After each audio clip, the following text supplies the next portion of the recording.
Урматтуу Кыргызстандын жарандары, урматтуу жалпы эле мени көрүп аткан Кыргызстандын атуулдары, өзүңүздөргө белгилүү болгондой, укук коргоочу катары 36 жылдан бери Кыргызстандын айланасында, Борбордук Азия мамлекеттеринин айланасында, ошолордун чөйрөлөрүндө адам укугун коргоп келем.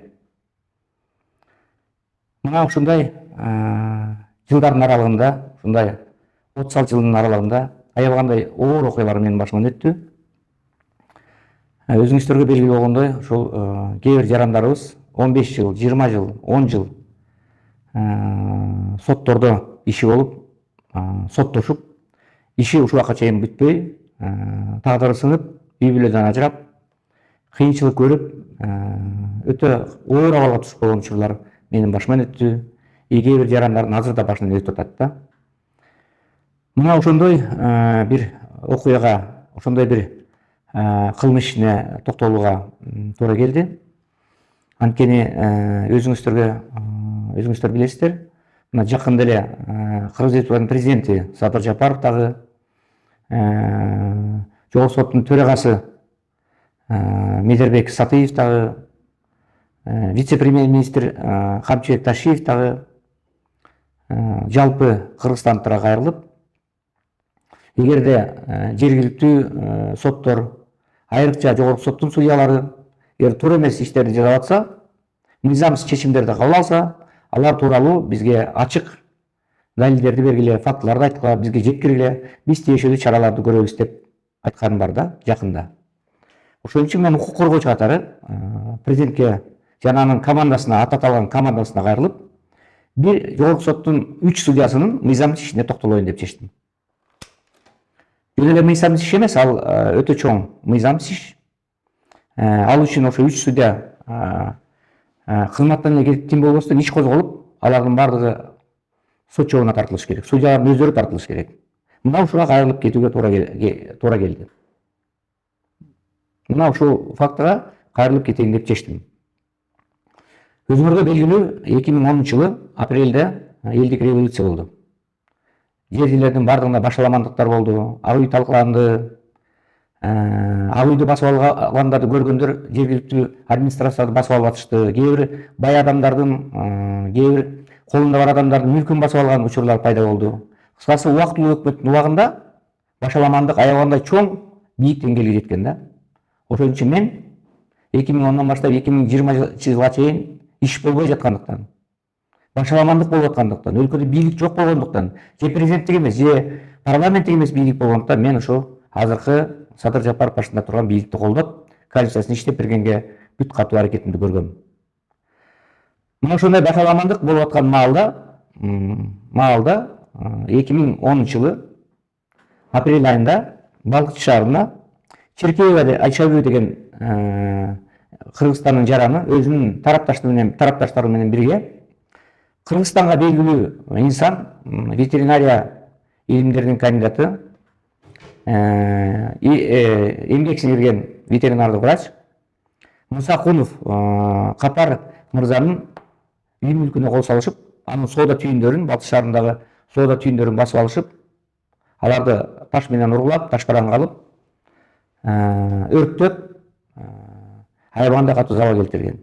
Алар аны менен эле чектелип калбастан, коросунда турган, ошол соода түйүндөрүнүн жанында коросунда турган Jeep маркасындагы Япониядан чыккан, жаңы сатып алынган машинени дагы талкалашкан.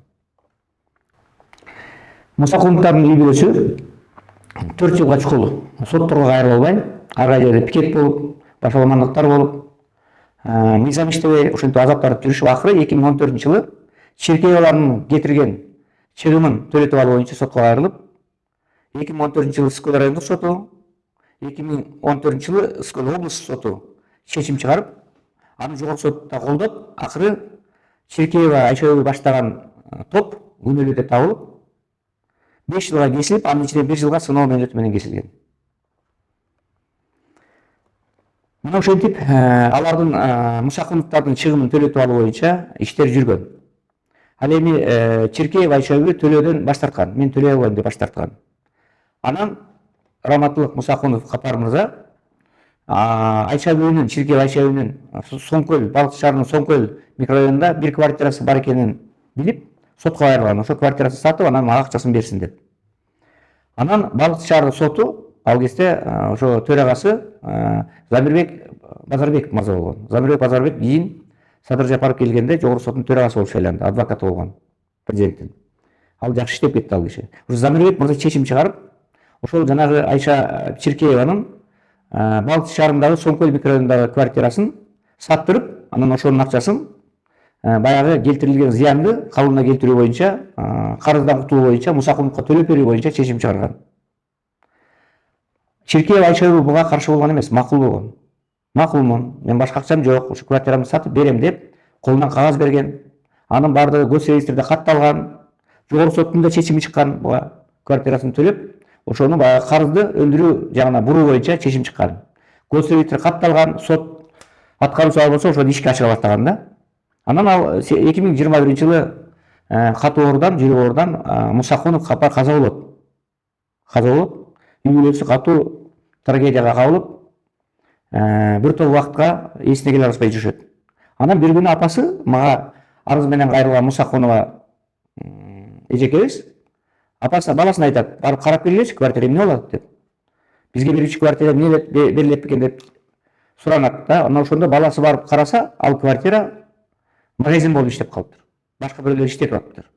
А көрсө, ошо Чиркеев Айша үйүнү мыйзамдан четтеп, гос реестрден кыйкап өтүп, мыйзамды колдобой, жеке нотариусту жалдап, ошо жеке нотариустун аркасы менен баласына каттап турат.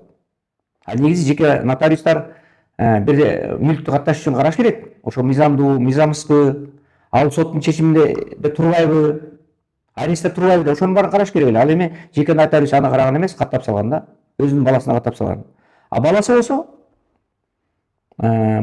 мыйзамсыз түрдө апасынан баягы дарыстеме кылып алган да, баягы дарыстеме кылып каттатып алган мыйзамсыз түрдө. Мына ошонун негизинде эми баласы мен деген мына бул квартира мурда 28 номерде экен, Соңкөл микрорайонунда. Анан кийин 18 номер болуп технический ката кетип калган да, баягы государство тарабынан баягы номерларды койгондо жана техникалык ката кетип калган. Мына ошол мурда деген 28 болчу, бул башка квартира. Ал эми Соңкөл микрорайонундагы 18 бул башка квартира. Туура эмес болуп калган деп анан элдин башына айлантып, президентке чейин кайрылып, байкуш катары көргөзүп, туура эмес маалыматтарды берип, анан жогорку соттун административдик иштер боюнча сот коллегиясына кайрылат. Коллегиянын 3 судьясы Токпаев Айнаш, Арапбаева, Баратаев и Байтикова. Мына ушул 3 судья 13 февралда чечим чыгарып, ошол Кожобековдун таланттын мыйзамсыз арызын карап, ошолордун пайдасына чечет. Эми муну кандай десе болот, урматтуу Кыргызстандын жарандары? Ошол Айша Чиркеева өзүнүн жанындагы топ менен мыйзамсыз ишке барып, бирөөнүн үйүн талкалап, менчигин тартып алып, үйүн өрттөп, соода түйүндөрүн өрттөп, машинесин өрттөп, ушундай аракеттерге барса. Мына ошол боюнча жогорку соттун чечими, 10 соттун чечими чыгат. Балыкчы шаарынын чечими чыгат, шаардык соттун чечими чыгат. Андан тышкары Ысык-Көл районунун чечими чыгат, Ысык-Көл облустук чечими чыгат. Анан административдик Ысык-Көл райондук административдик чечими чыгат, соттун чечими чыгат, Ысык-Көл облустук администрация соттун чечими чыгат, жогорку соттун чечими чыгат, жаранды коллегиясынын чечими чыгат. Кыскасы 10 соттун чечими чыккан чечимди баласынын мыйзамсыз ага дарыстеме берип койгон баласынын баптоосунун негизинде 3 судья Токбаева, Арапбаев и Байтикова. Ошонун баары жокко чыгарып, 10 соттун чечими жокко чыгарып, коллизияга, жогорку сотту коллизияга учуратып, бүт баардык татаалыкты жаратып, ушундай чечимге барышат. Бул деген жогорку соттун 3 судьясынын кылган иши азыр бүткүл сот процессинде коллизияны жаратып, баардык нормативдердин баардыгына каршы келип, сотторго деген адамдардын ишенимин кетирип, ушундай аракеттерге жол берди. Эми андан кийин Ысык-Көл районунун соту, Балыкчы шаарынын соту, Ысык-Көл облустук соту чечим чыгарып, калыс чечим чыгарып, ошол Чиркеева менен анын оğlu Кожобектин ортосундагы түзүлгөн баягы тартууланган келишим, аны тиги Донецктен берген келишим туура эмес, жараксыз деп табылганы боюнча чечим чыгарат. Чиркөө Айчебай өзүнүн баласына мыйзамсыз берип койгон. Жараксыз ал. Анткени ал үй Мусахуновго тийиштүү. Мусахуновдун мүндөсүнө бериш керек. Ошого жазып берилген. Айчебай чиркөө өзү уруксат берген, макулдугун берген, жогорку сотко кайрылган эмес. Мына ушундай чечим чыгып атса, анан бүт баарынан мыйзамдан четтеп, бир нотариусту жалдап, анан өзү баласына мыйзамсыз каттатып атса, анан ошол баласынын мыйзамсыз кайрылышын катталышын жогорку сот кайрадан чечим чыгарат. Бул деген эмне? Бул деген 2000 жылы, 2010 жылы өзүнүн үйкүнөн ажырап, өрттөлүп, машинесинен ажырап, соода түйүндөрүнөн ажыраган Раматылык Мусахунов Капан мырза жабыр тарткан ошол кезде. Жабыр тарткан, анын өзү бар жабыр тарткан. Ошол азыркы 3 судья ошол жабыр тарткандардын укугун коргобостон азыр мына 15 жыл өткөндөн кийин ошолорго зыян келтирген кылмышкердин укугун коргоп атышат. Токпаева, Арапбаев, Байтикова кылмышкерлердин укугун коргоп атат. Урматтуу президент, урматтуу Садыр Нуркожоевич. Эми болсо азыр ошол Кожобеков, Чиркеевдин уулу Кожобеков талант.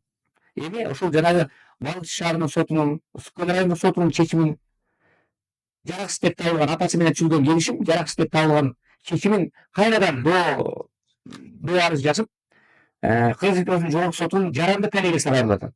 Жокко чыгарып берилет. Эми ошол сот 2-июлда болот. Эми мен дагы ушундай бир күмөндөп атам. Жанагы Кыргыз Республикасынын жогорку сотунун административдик коллегиясы, соттук коллегиясы мыйзамсыз чечимдерди 3 судья чыгарса, эми жарандык коллегиясы да андай чечимдер, мыйзамсыз чечимди чыгарбайт, эч ким кепилдик боло албайт. Ошон үчүн урматтуу президент, урматтуу жогорку соттун төрагасы Сатый Медербек мырза. Медербек мырза, сиз билесиз мени. Урматтуу Медербек мырза, сиз Бишкек шаардык сотунун соту болуп, судьясы болуп иштеп турганда, ошол Садыр Жапаров, Камчыбек Ташиев, Талант Мамытов тууралуу аларды эркиндикке чыгаруу боюнча Зулушев болуп чечим чыгарасыздар. Чечимдер туура болгон. Анткени Садыр Жапаров дагы, Талант Мамытов дагы, Камчыбек Ташиев да туура эмес камалган. Аларга атайын каматкан мурдагы бийлик, ошол кездеги бийлик. Силер туура чечим чыгарасыздар. Ошондо силердин бардык силерди кызматтан айдап, Атамбаевдин бийлиги. Ошентип силер куугунтук кагылып жаткан маалда мен акыйкатчы катары сизди, Курманкул Токтуралиевичти сизди колдоп чыкканмын. Аны өзүңүз жакшы билесиз. Ал үйгө сизге барып жолукканда рахматыңызды айткансыз.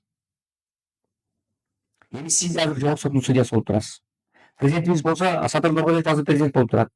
Мына Садыр Жапаров сиздин урагыңызда азыр ушундай мыйзамсыз иштер болуп атканын эмне деп түшүнсө болот. Ошон үчүн сиз өзүңүз, президентибиз дагы мына ушул Айнаш Тогбаевага, Арынтаевга, Байтиковго каршы катуу чара колдонуңузду суранам.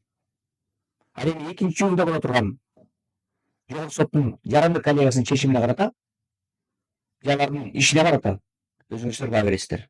Мен ойлойм, жарандык коллегия мындай мыйзам ишке барбайт деген чоң ишенимим бар. Көңүл бергениңиздер үчүн чоң рахмат.